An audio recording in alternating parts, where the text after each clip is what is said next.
Would your mum reacted, or do you know how she reacted to the headline a couple of days ago about Princess Margaret and calling you, what was it, A tart. a made-up tart or something? Well, my parents,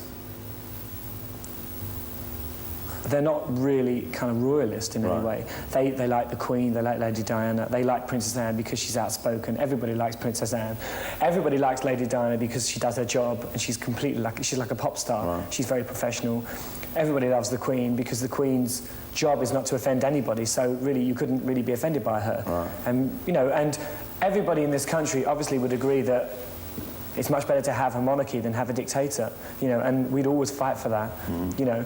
But by the same token, they agreed with everything I said, you know. I mean, I was educated in the gutter, and Princess Margaret went to elocution lessons, which just goes to show you can't buy manners. Right. And I think she should apologise to me.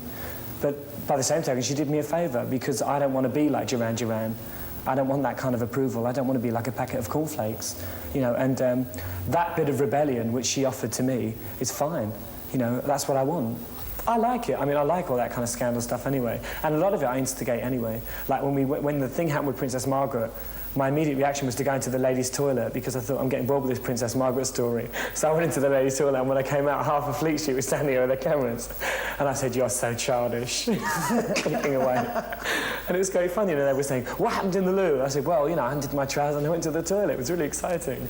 And they were saying, "Oh, why did you go in there?" And I said, "Nature has no discrimination, you know, when nature calls, nature calls." And it was like good fun. But right.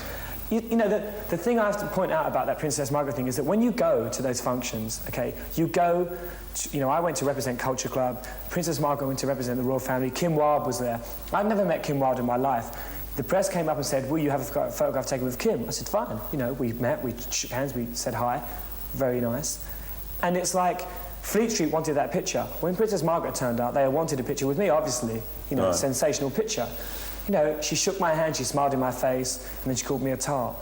Now, you know, it's really, I mean, Fleet Street were just as upset about it. I wasn't upset about it because I couldn't care less if I have a photograph taken with her or not. It's like irrelevant to me. Yeah. You know, to me, she's just another person. I think that, judging by the way she reacted to me anyway, the way she kind of, the fake smile and the kind of, it was like, it was inevitable that she was going to say something horrible about me. Right. She just didn't even look at me when she shook my hand. I mean, they used to see a lovely picture of her shaking my hand, which obviously was like complete, you know, it was completely false in every way. Right. You know, but, I mean, you know, just because she's part of the royal family doesn't mean that she can't be evil. You know, we can all be evil, but, you know, when you go to those things, do you know what I mean? You go to represent whoever, whatever party you're from or whatever band or whatever, you know, you go there, you go in public eye, you know, and you have to be a little bit dignified, if nothing else. All right, well, without sounding that I'm defending Princess Margaret, but using a parallel, her being sort of hounded by the press so much, as the royal family is, and yourself now, because, as I say, I mean, as you know, I mean, you're just a world name now. Yeah. Her sex life was just thrown on front pages across the country. I mean, she had a broken up marriage. Yeah. She had, before that, she wasn't allowed to marry someone. And your sex life is thrown. And I'm a tart. Please, you can think of what you like of that comment. Okay, carry on. But it is splashed across the papers.